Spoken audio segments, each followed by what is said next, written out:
ফল নিয়ে এসছেন, একটু বসেন, এক কাপ চা করে দিই। না না থাক ভাবি, আগে আপনি সুস্থ হন, অন্য দিনে শিখাবো। এই চ।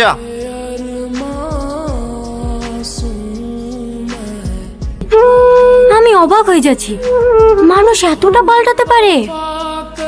গ্রামের মানুষ টনির নাম করলেই আমার রাগ হতো, আজ নিজের চোখেই দেখলাম সত্যি মানুষটা অনেক বদলে গেছে। সবকিছু তোবা করতে ভালো হয়ে গেলে আল্লাহ তাকে অনেক ভালোবাসে। কি রে, তুই কাঁদছি কেন? জানো ভাবি, আজ 2 বছর ধরে ও আমার পিছনে লেগেছিল, আমাকে ভালোবাসার লেগি। আমি ওকে পাত্তা দিইনি, আর আজ আমি ওকে ভালোবাসতে যাচ্ছি, ওই আমাকে রিজেক্ট করছে। তুই ওকে ভালোবাসিস? হ্যাঁ, আগে বাসতুক না, ভালো হয়ে যাওয়ার পর থেকে বাসি।